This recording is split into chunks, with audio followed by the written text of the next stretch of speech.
I'm Dr. Eric Claville, and thank you for joining us for this edition of the Claville Report, Law, Policy, and Politics. This episode, I want to talk about the gun culture in America. Now, if you're like me, you know that in America, guns and the Bible and voting and free rights, our First Amendment rights, tend to all go hand in hand. As a matter of fact, in our culture, we grew up with grandeur of the United States and movies displaying and depicting American heroes as winning the West with Smith & Wesson. Our heroes as having guns to protect property, and also our heroes of protecting democracy across the world. But in very recent times, we've seen that paradigm start to shift. We've seen more and more guns being utilized, not to protect, but rather to terrorize. We see individuals who are given the right to carry weapons as part of their jobs, using them to, in part, take the law in their own hands. And when we try to have law and order, those who are sworn to protect and serve are using guns, unfortunately, to kill unarmed individuals and citizens who are in their vicinity or their custody. But you also hear where others believe guns don't kill people, but people kill people. Whatever side you're on this debate, the question becomes, is it the Wild Wild West, or do we need gun reform? I want us to take a look at Vox Media as they show the numbers of mass shootings that have taken place and the killings at the hands of persons carrying guns in the last decade.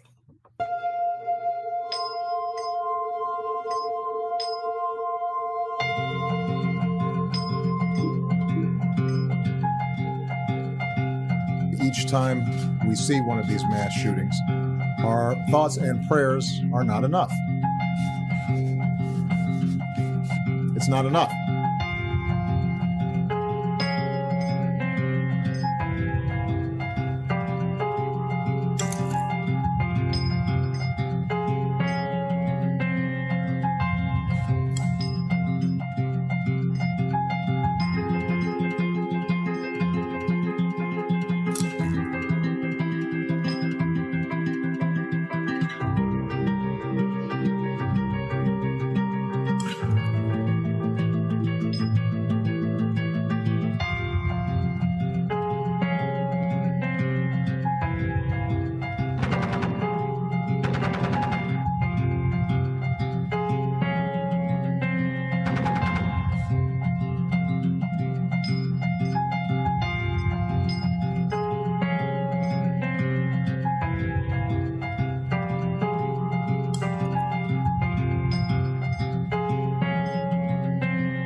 So let's take a look at this issue of gun reform versus the Wild Wild West. Now, in that particular segment, we saw prominent politicians utilizing automatic weapons to show their stance and their support for Americans in carrying guns and owning guns. When I take a look at this issue, I ask the question, what type of guns do we actually need on the street? What type of guns do we need in our homes to protect our property? As a veteran of the military, we were trained on some of the most lethal weapons that could be used in battle.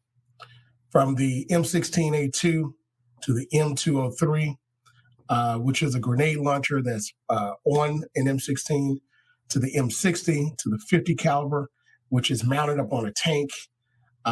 These guns, these automatic weapons are meant not to deter. They're not only meant to kill, but they're meant to destroy and to maim. So do we actually need those guns in our possession? Now, some may say you need a rifle for hunting.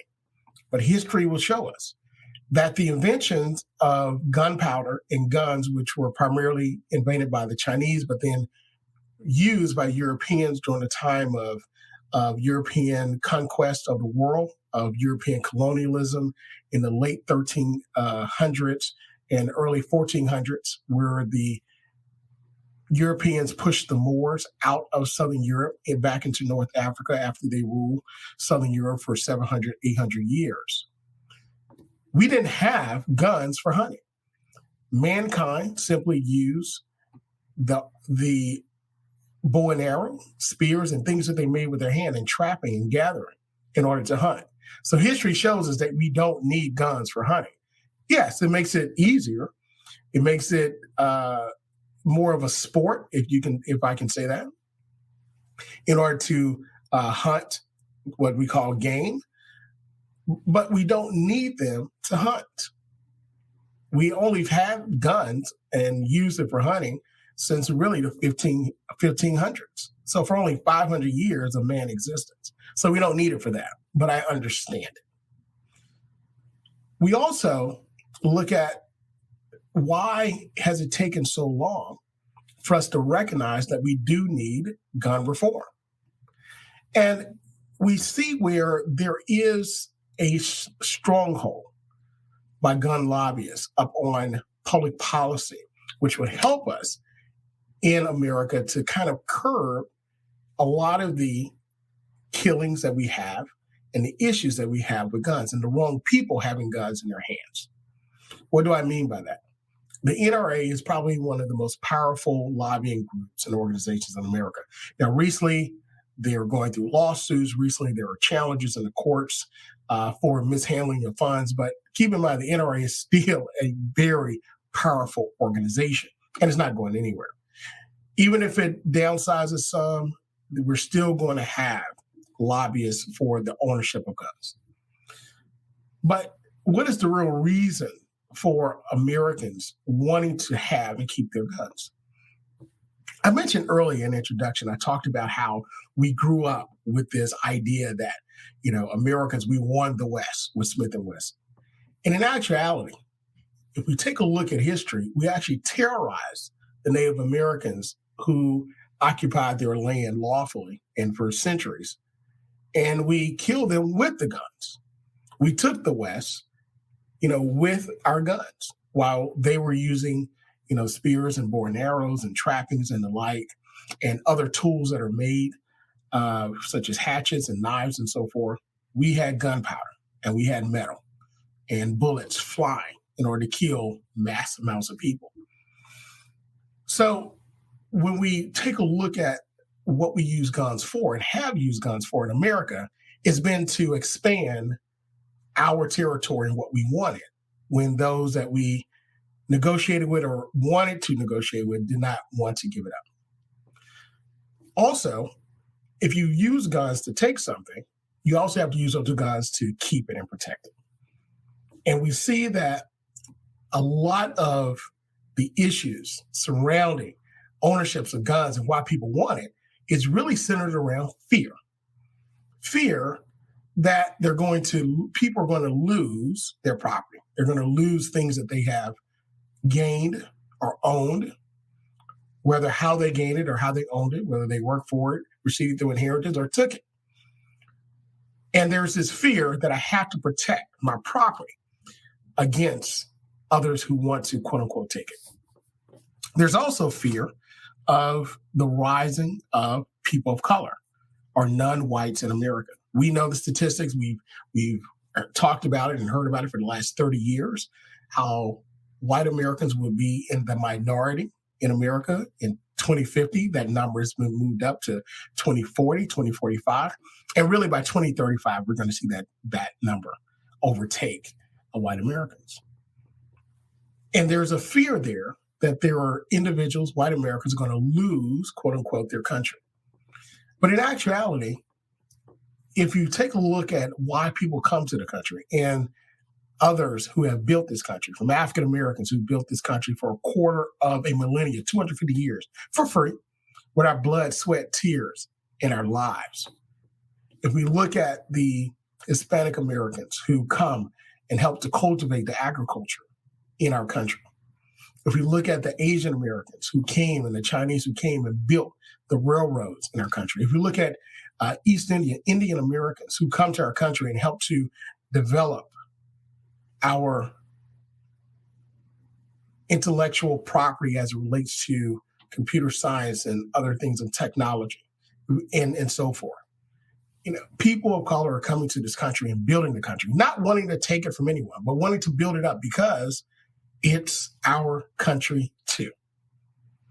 So the fear, the unmerited fear of individuals wanting to take the country from someone, I think is dead wrong. I think it's in left field. And I think that's something that we need to really discuss and open up and be honest about the reasons for fear. And that way we can dispel fear if we look at the history of people contributing. But I also want to pivot toward these mass shootings. The mass shootings that we see that we're having are usually blamed upon mental health. Now, there are people that we do see that have mental health issues, such as the mass shooting in Colorado recently in the grocery store. There were mental health issues with that individual.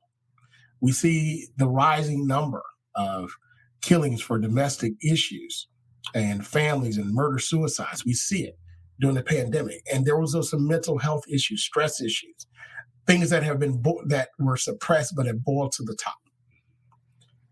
We also see issues in the workplace with the FedEx shooting in Indianapolis, Indiana, and many, many others, whether it be Sandy Hook, the unfortunate mass shooting of children in an elementary school, and many others. But it's also the fear. We also see white supremacy and that particular ideology rising to the top and forcing people to get their guns and start killing out of fear. But what would happen if we had a universal background check? What would happen if we were able to say, hey, these persons really should not have these weapons here. These persons should not own these guns. These persons should not be able to have a permit or even have a license to carry. How many mass shootings could we have prevented? How many domestic violence, murder, suicides of families could we have thwarted? How many of these incidents where we see, unfortunately, where many people are killed, could we have eliminated? Again, understanding history, understanding the policy, and understanding the politics around these issues will help us to have an honest conversation about why we do what we do. Finally, I want to talk about the recent filming and exposure of African Americans and Hispanics being killed by police or at the hands of the police. We see where, again, we have law enforcement who are here to protect and serve, that protect and serve our communities. We have people who are lifelong law enforcement, many generations of law enforcement that give their time, their service, and their lives to protect our community. But we also see individuals who are part of those forces that do not utilize the discretion that's needed in order to police equitably across the board in their communities. Over and over and over and over again, we see a story. Seems like every week now of a black man, a black woman, Hispanic man, Hispanic woman killed at the hands of the police because they thought they had a gun, because it was a mistake or the like. Now, I can't go through every case, and I'm not. And we do know that there are surrounding facts and issues around all of these, but the end result is the same. The person who was stopped is dead, and the reason behind them being killed was a mistake. They made a mistake. So now, how do we deal with the issue of understanding the power behind our guns and why we have them? So these are the issues. But now I want us to take a look at a discussion on NBC News with citizens that are discussing these same issues. And let's hear what the community has to say. To southeastern Wisconsin and assembled a panel of 8 gun owners, men, women, Democrats, Republicans, ranging in age from 19 to 67. Among them, a retired police officer, current school superintendent, and a nursing home activities director, all with differing opinions. Who here thinks we need changes in laws? Why? Why do we need changes in laws? That's silly. I think there needs to be some changes from the universal background check. And I know there was a 10-year ban on assault rifles. I don't know why we need those guns. If people want to shoot them, maybe there's a range where they can go and they can check out the gun, shoot them, enjoy that. Larry, you have more than 100 guns. Talk to me about that, because that seems unusual to me. I shoot a lot of target shooting, shoot competitively, shoot for sports, for hunting. Each one requires a different firearm. Brad, how many guns do you have? 9. For what? Hunting, home defense, and just for fun. Bob, what do you think about people who think that the issue is too many guns, too many people with too many guns? The amount of guns I don't think is the problem. I think if you are using them for what they're intended for, there's no problem. I think it's that people don't care anymore. Let's talk about red flag laws. Who thinks that they're a good idea? I do, to a point. Okay, talk to me about that. It really comes down to the person who's going to be calling you in, saying, hey, this person's talking about robbing something or doing a mass shooting or committing harm to him or herself. I can see a point the law enforcement stepping in. Do you think that if well executed, these red flag laws, would that be something you would support? If you had red flag laws, if the individual is calling wolf, as long as there's some pretty severe consequences for somebody that goes through that motion, and then whatever the legal expense and everything for that person gets rights back are paid by that person, I could accept that to some level. It's kind of scary. Like, somebody that has mental illness and they have a gun, and what are they capable of?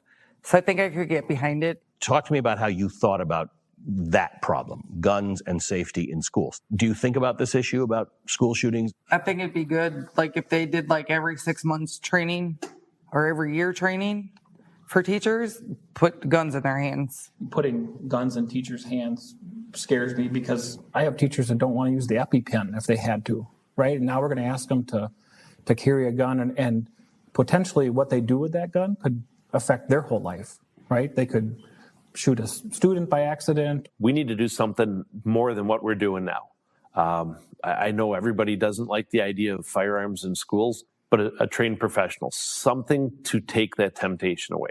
If I decide I'm going to go on a mass shooting, I'm going to go someplace where I know they're not going to shoot back at me. So you're not worried about more people having guns? None of you, that's not a concern for anybody here? As long as they're trained and go through hunter safety or something like that, no. I want to talk to you about the decision that some companies have made, Walmart, Dick's, in the wake of shootings at their properties or with weapons that have been bought from them. What do you all think of that? Walmart stopped selling them. You can go to Fleet Farm. It's the same people that want to get them and will get them. They're still going to get them. So now this is their way out to say they can be the hero. We're going to get rid of all this stuff. Well, they were probably looking for a way to get rid of it anyway. And they still sell alcohol, which... Yeah. Culturally, there's a shift, right? Big companies are saying, look, we're not going to support this. It may not stop things, but we got to do something, right? And it's little pieces that may have a bigger impact at some point. Let me ask you about a proposal that's been floated out there by a presidential candidate or more about gun buybacks. Who thinks that's a good idea? I want mine for $1 million, so if they're willing to pay me that. Yeah. Let me ask you about the election. How big an issue for all of you is this? So if this is in your top 3, put up your hand. Okay. Is it anybody's top 1? So As far as biggest, the thing that would most determine who you vote for. Oh, yeah. Oh, yeah. Yeah. Don't mess with my rights to protect my family by trying to take away my firearms. Well, there you have it. In America, there's a diversity of people, of genders, of ethnicities, races, and there's also a diversity of thought, diversity of experience. Here in this particular group, we had regular citizens, everyday citizens, we had professionals, and you had an African American, and you had men and women, and you had people who were even retired police, law enforcement.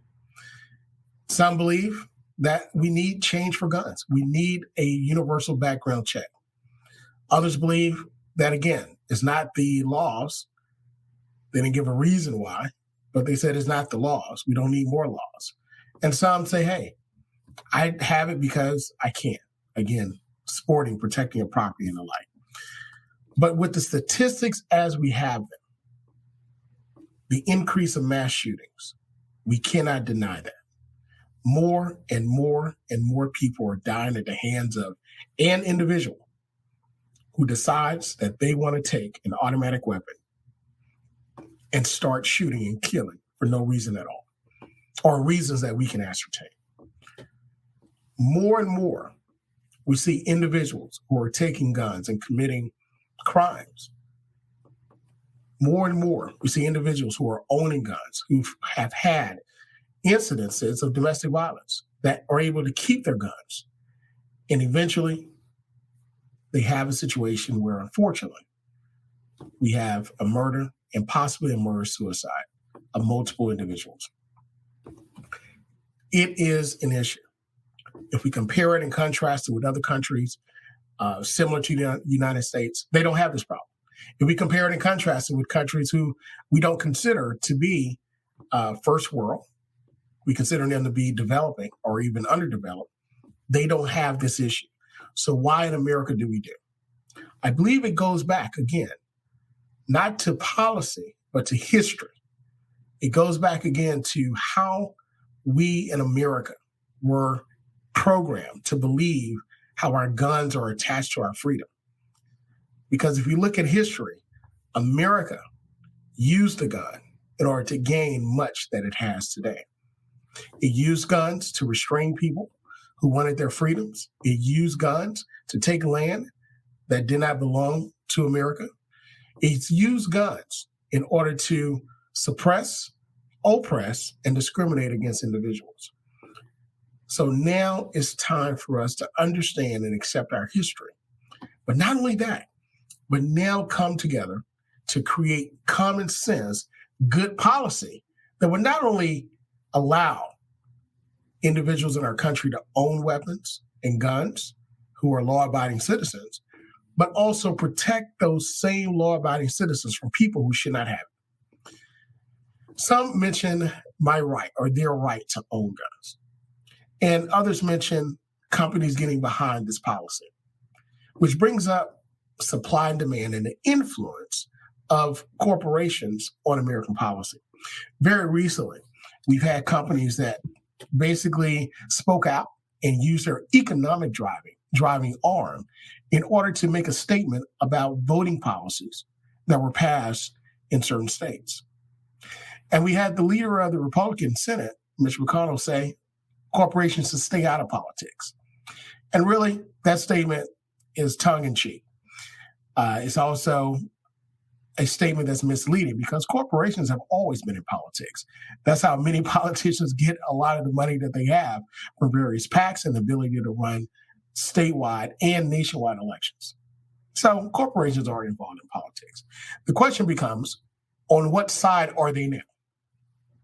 As it relates to this policy of gun reform and common sense policy, I believe this is something that President Biden can push, corporations can support as it relates to universal background checking, as it relates to mental health checks, as it relates to individuals who are convicted of domestic violence, having their gun rights taken away.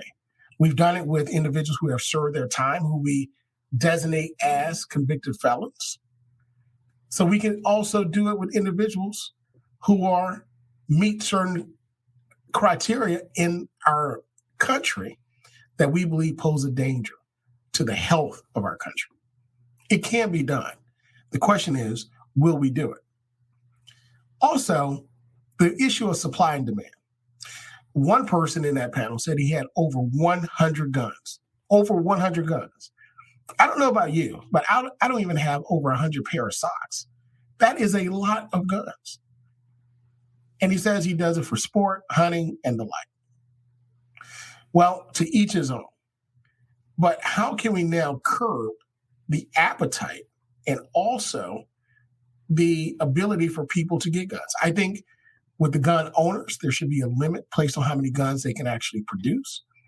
That way we create a supply and demand scenario where we don't have all these guns that are out there or even on the black market. In addition to that, along with universal background checks, we should also be able to register every gun. Should have a serial number on it. And we should be able to put technology in those guns so we can know where they are at all times. In other words, we've had RFID technology where we can locate various objects with the snap of the finger. We should also be able to do the same thing with guns. If you want to own it, there's a responsibility that comes with it. And we should be able, and we can, if we want common sense, good policy, to create these regulations to protect our country. So, are we looking to take away freedoms, or are we looking to protect the safety of all in our country? I believe it's the latter. Now, of course, some would see it as taking away their right to own, but you can still own. The question is, can you own in a smart way? Here in the United States of America, we're blessed with freedoms and the freedom of choice. And with the freedom of choice and our rights comes responsibility. It is a great responsibility that we have to ensure that we not only live the fullest life that we have, but we also live it with responsibility, that we do not harm our fellow man and our fellow citizen. That's the responsibility that we have in this country. If we're going to continue to lead as a nation, if we're going to continue to be that beacon of light to the rest of the world, we've got to lead on this topic. There is absolutely no choice other than to come together and create smart gun reform and policies on the national, the state, and the local level. We can do it. Our children are depending upon us. Our neighbors are depending upon us. And our country, the future of it, is also depending upon how we proceed at this moment. President Biden mentioned in his last press conference where he discussed, as we grapple with the mass shootings, the latest mass shootings in our country, both at FedEx facility and also in Colorado, and also death of unarmed Black men at traffic stops. He admitted that this was not a priority, one of the top priorities of his administration. But because of the issues that we're forced to deal with now, it has become a top priority. And many times we don't think about these issues. Sometimes life forces us to think about it and deal with it. The time is now. The moment is upon us, and we can rise to the occasion, address it, and be victorious moving forward. We'll see what happens in the future. Thank you again for listening to this episode of the Claville Report, Law, Politics, and Policy. Is it the Wild Wild West, or will we have smart gun reform? We'll see you next time.